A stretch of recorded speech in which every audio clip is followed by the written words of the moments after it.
Welcome everyone for joining this webinar on hormones, what to do about your hormones during menopause or postmenopause.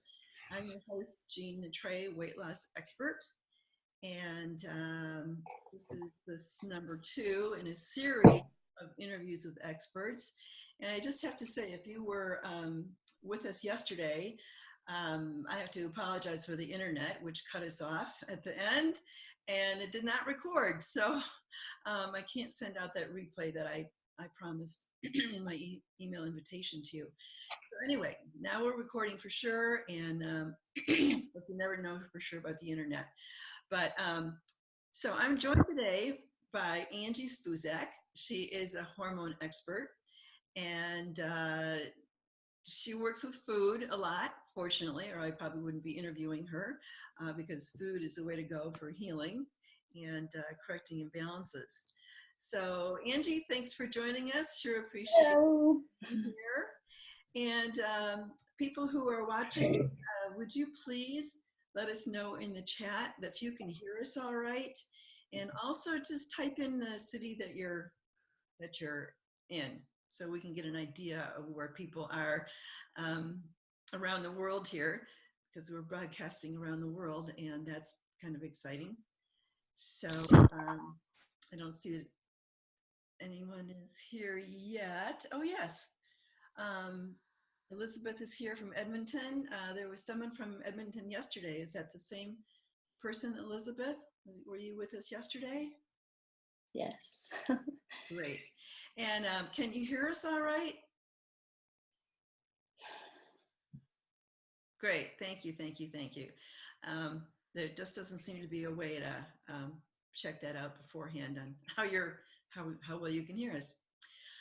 All right. Well, you know what? While we're waiting for others to join, Elizabeth, why don't you, if you have a question, a specific question for Angie about hormones, why don't you just type that in the chat, and we can begin addressing that while people are coming in, okay? Or if you don't, just type in no. And certainly if you, anytime you have a question, you can type it in.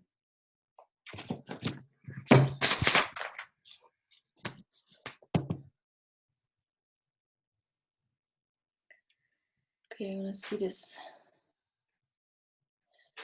Yeah, so for insomnia, you know, that depends where does this insomnia coming from, but like one of the best resolution for that, that's just yeah, so you know, you will take magnesium, and you will also take a lot of magnesium, like baths with salt with magnesium, and that's like one of the you know, main helpers. And also, like when you take your bath,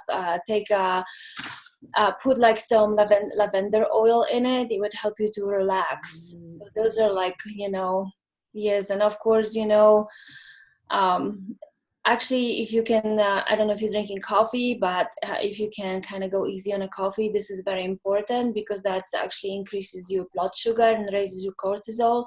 And that's, you know, it works the same with menopause or not. It's just, you know, you have to go easy on caffeine. So those are like two most important, you know, ideas for insomnia. Excellent. You know, and here's another thing that I've been aware of that I do, that I heard from Deepak Chopra. So he said, just kind of psych yourself up, you know, while you're getting ready for bed. You might look at your bed and think to yourself, oh my God, how comfortable it's going to feel when I get there. And I love my bed, and it's just perfect space for me to sleep and rejuvenate, you know, and that kind of self-talk can really, really go a long way. And the other thing I want to say about magnesium that Angie suggested is I've been learning lately that it's really good defense against the electromagnetic frequencies that are so consistently assaulting our bodies.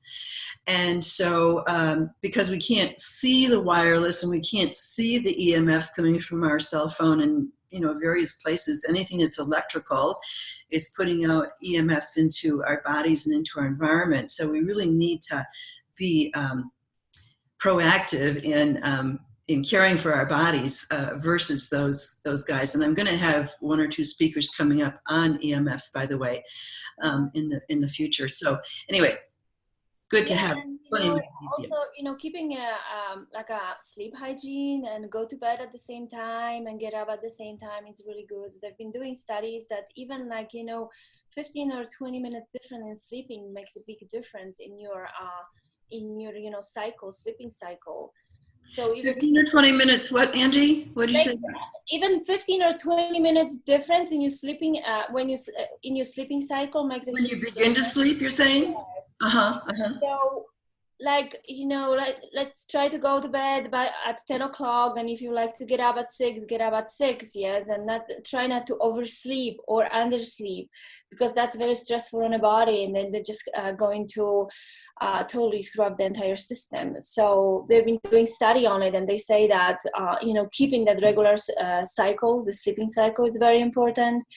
And also melatonin, there's two kind of types of melatonin you can take. One is the slow release melatonin. So you take that when you can't, like when you wake up at night and you can go back to sleep. And the regular melatonin you can take if you can fall asleep. So you just take that regular melatonin half an hour before you go to bed. And that slow release melatonin you take also half an hour before you before to bed, but when you can't, when you wake up during the night. So that would help you to go back to sleep. Okay. Yeah, really great. I do that sometimes myself. And when you mentioned lavender oil, that reminds me, that's one thing that I do almost every night is I put a really good quality lavender oil on the bottoms of my feet. And then I inhale it as well. It's aromatherapy. And that really helps. That's the best thing for me. And we'll all have our own little things that work best. So Elizabeth is also asking about increasing her energy level. So Elizabeth, are you talking about during menopause, your energy has dropped, or is there a cause for that? Can you say, or maybe you don't know?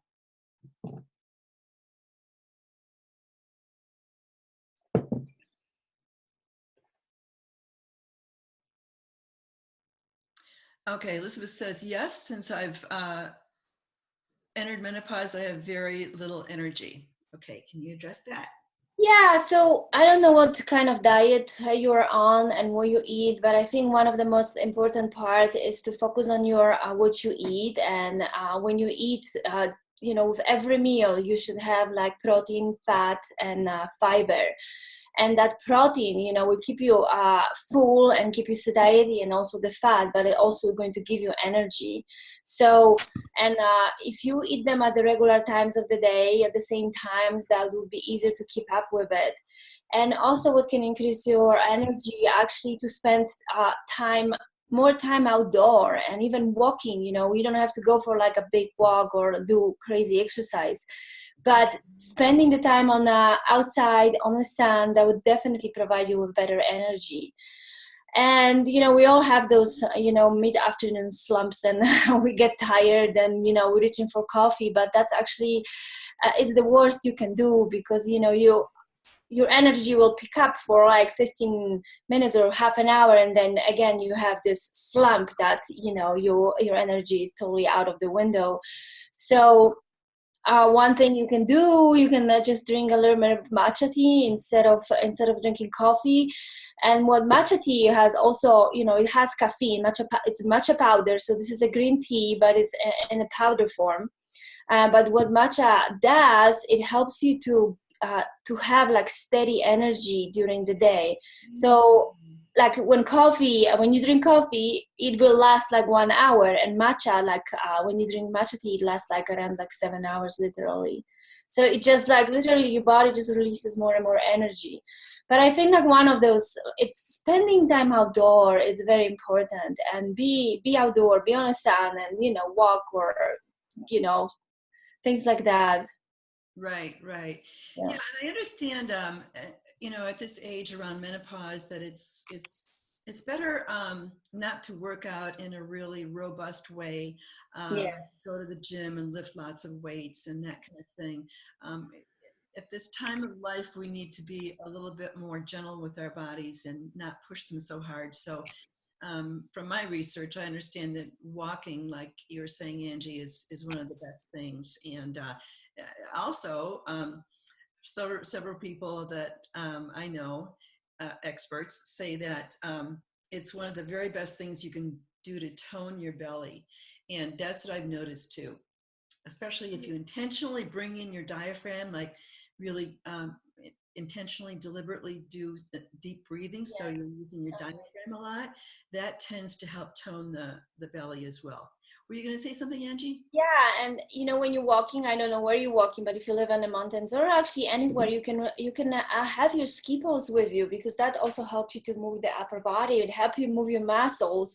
You would think that it's kind of silly, but it's actually, it helps you to move, build your muscle in the upper body, and it kind of helps you to exercise the entire body instead of just the lower part. So That's a really good idea. I hadn't yeah. thought of that. That's really good. Yeah. And just and another part of that story is also not eating a lot of carbs, not eating a lot of sugar. Just eat clean food, and make sure that those proteins and the healthy fats are there. So Yes, and when the healthy fats are there, in my experience and with my clients as well, we notice that the carb cravings are more diminished with yes, healthy fats.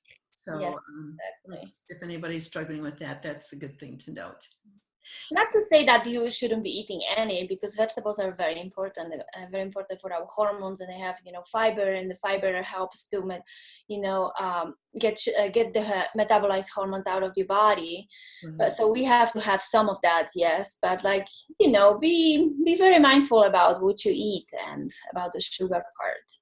Right, for sure. And the processed foods, just throw them away best And you then can. when you eat, I think like people are so in a hurry now, and they just run, gotta go, and they eat and they don't chew their food, and almost swallow 'em, like they only do like two like chewing, and then they don't, and they just literally swallow that. And so what's happened after that, because you're not chewing the food properly like you're supposed to do, so your digestive system has to have to make more work, and that's when you get tired, yes, after eating. Because if you chew the food properly, you shouldn't have any issues. You shouldn't even people, when they chew food properly, they don't have digestive issues and things like that. And it helps to like kind of speed up the metabolism and the digestion, yeah, so your Mhm. digestion doesn't have to do all that work. Right, right. Yeah, really good point. So let's address this other question. Victoria here. Hi again, Victoria. She says she's 70 years old, and how can she know what hormones are deficient? And she has heard that magnesium oxide is not the kind of magnesium our bodies can process. What do you suggest? Well, the easiest way to check what hormones are deficient is to do the hormone test. And one of the best hormone tests on the market right now, it's called the Dutch test. And the Dutch test is absolutely amazing. And what it gives you, Dutch, Dutch, right? Yeah, I've heard about that. Uh-huh. so what that test is going to tell you, it's going to also show you how how the adrenals are working, which is very important, and that might also apply to the other questions. If the adrenals are not working properly, then you will be tired. If your body is not in balance and adrenals are not working, that may be a cause of not having enough energy. So the Dutch test will show you how the adrenals are working, and will show you what hormones are out of balance. And what it also does, it shows you how your estrogen is metabolized by your body. So this is very important, especially for women, in the perimenopause and menopause stage, when they have big risk of breast cancer and any estrogen-driven cancers. So it will shows you, there's three types of estrogen metabolites, and two of them can cause cancer, and the other one is actually protective and is going to help you. So this test is going to show you how your estrogen is metabolized, and another part is it will show you how your liver is detoxifying. So so you have two parts of liver detoxification, and in the second part of the liver detoxification, there are five different kinds of liver detoxification. One of them, it's called methylation. And the methylation and sulfation plays a big role in the detoxification of hormones. And if your methylation is low, and that means that you're not properly detoxifying all the hormones. So this Dutch test will show you and give you answers for a couple different questions. Unfortunately, you can order that through your regular doctor. You have to find a naturopath or some nutritionist who is working with that. And I do work with that, and I can offer $100 off if anybody is interested. So you would have to just pay for the test and then for the consultation. So I can read that. And about magnesium, so yeah, you can take the magnesium glycinates if you want. Or you can also take the magnesium citrate, but the magnesium citrate, will also help you to go to the bathroom. So you will have to, you can have those two parts working. And then, there's, like I keep saying, that mineral balance, the vitamin balance is super important for hormones, because they're like cofactors for every bodily function we have. So, and if we are deficient in magnesium, and we are so deficient in its minerals because the soil doesn't provide us the same amount of minerals like 100 years ago, yes, and everything is just so toxic. So, so you can take the magnesium citrate or glycinates, and other thing you can do is a nettle infusion, which is just amazing. Like nettle infusion. What kind of nettle? Stinging nettle. Yeah. Mm-hmm. So it's very simple, and my grandma used to be crazy about this, and we like literally went outdoor and pick up the nettles and ate them and stir fried them, making soups and juices, and we were making those stinging nettle infusions. So what you do is just you buy the dry stinging nettle, and you put boil the water, and then turn it off, and after 5 minutes add 2 cups of stinging nettles. I like to add hibiscus because that also helps with anxiety, and lemon balm. So I add 2 cups of stinging nettles to the big pot of water, and half a cup of hibiscus and half a cup of lemon balm, and literally you can add any herbs you want because they have so much minerals. So that would help you to improve the mineral balance in your body, and along with the magnesium. There is also another, you can get extra minerals. You can buy them on Amazon or anywhere in the health food store. But the other part is liquid minerals. You can order on Amazon, which helps you with mineral balance, and it's pretty great. It tastes kind of funny, but And the other thing, you can also add pinch of Celtic salt to your water, because they Celtic salt or Himalayan salt, or they also have that one salt from Utah. It's called real salt. So just add them in the morning and drink with this. And so those are some tips you can add more minerals to your body. Right. And so you mentioned that vitamins and minerals are very important, and I just want to add that enzymes are very important too. Yes. Those 3 things, vitamins, minerals, and enzymes, are what drive our metabolism. So we got to really get the energy going behind that. Yes. So Elizabeth says, are you saying nettle? Yes, nettles. Nettles. Like stinging, ouch, stinging nettles.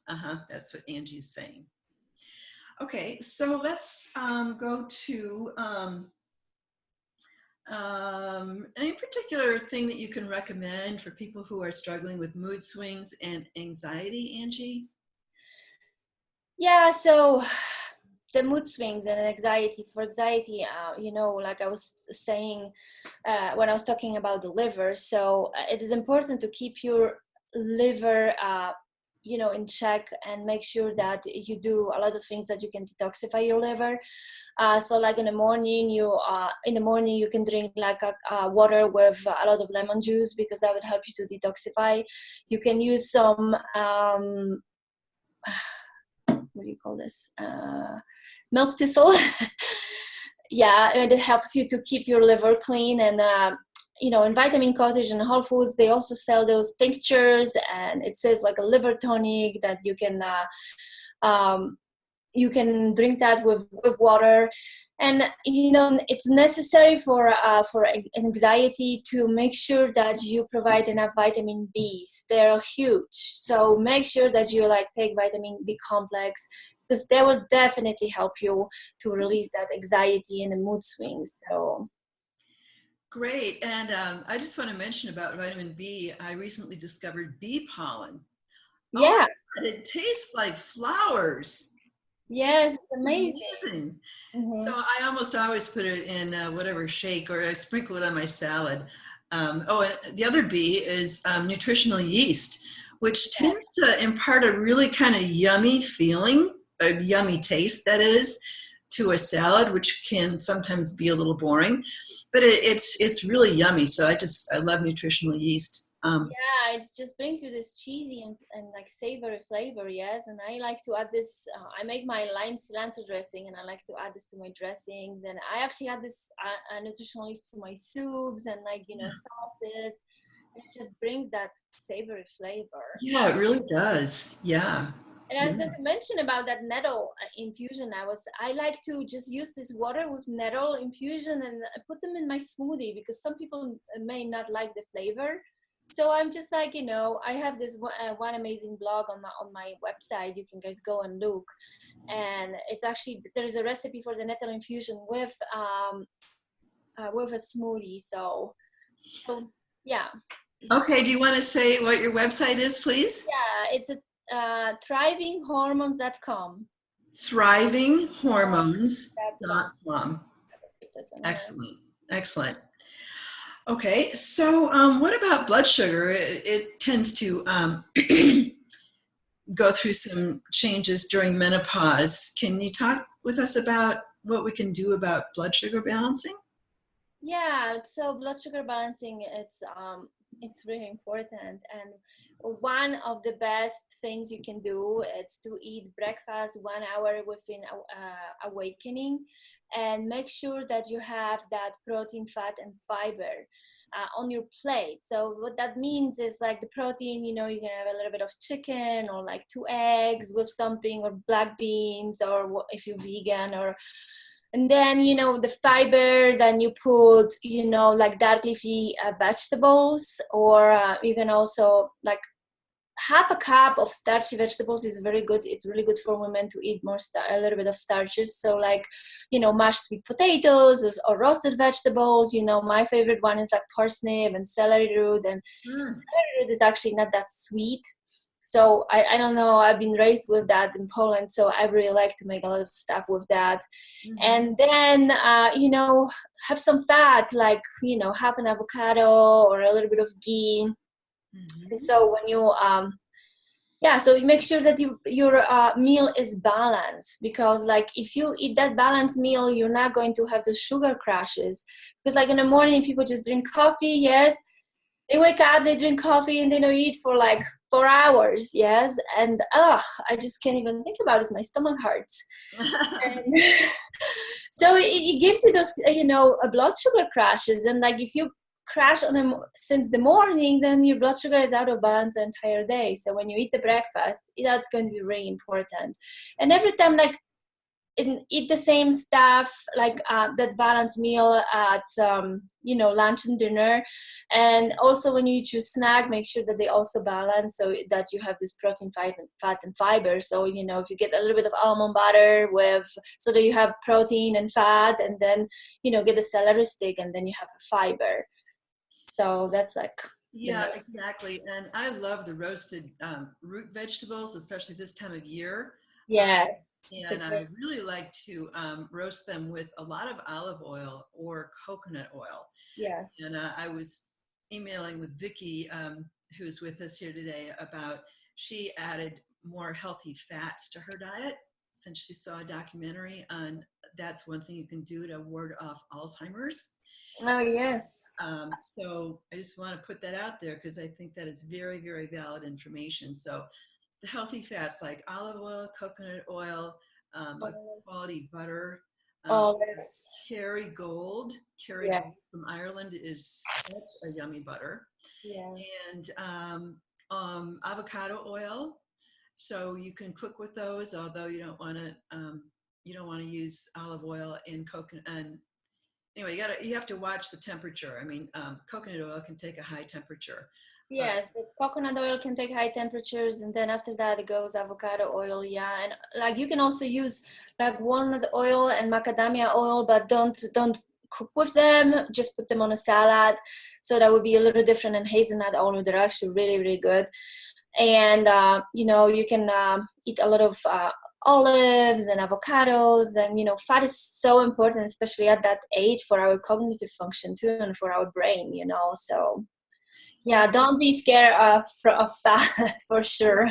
Exactly, and I'll just add my own little testimonial here. I mean, for the last, I don't know, 6 months or a lot more than that, I've been including a lot of healthy fats, like 2 to 3 tablespoons in every meal.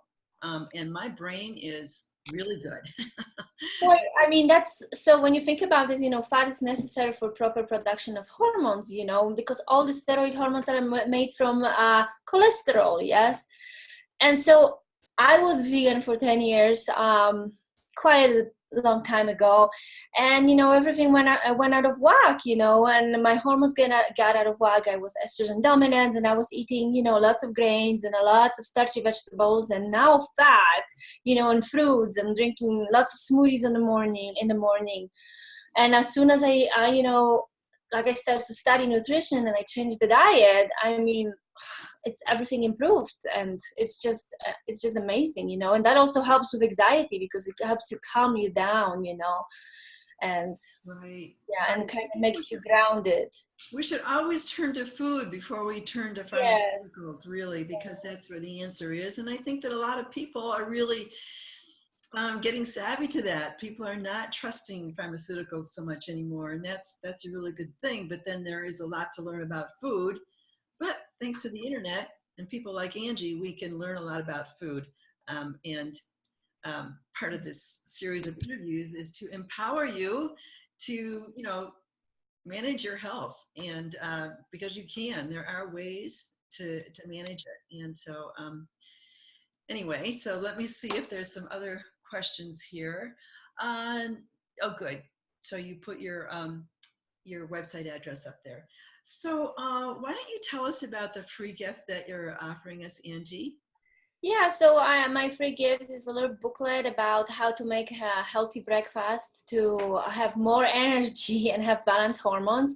So there's a little write-up about this, and then you have like 5 or 6 different recipes, and yeah, it's great.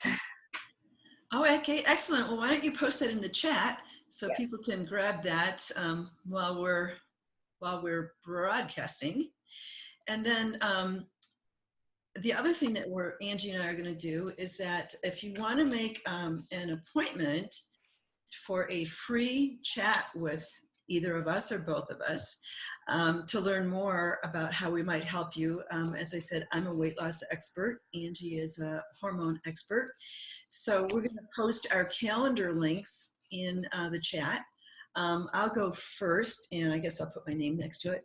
And then Angie can post hers so that you can talk with us on a free discovery call so you can understand better how we might be able to help you. So no charge, 45-minute session with me. I don't know how long Angie's is, but go ahead. Why don't you post your calendar link there, Angie, as well.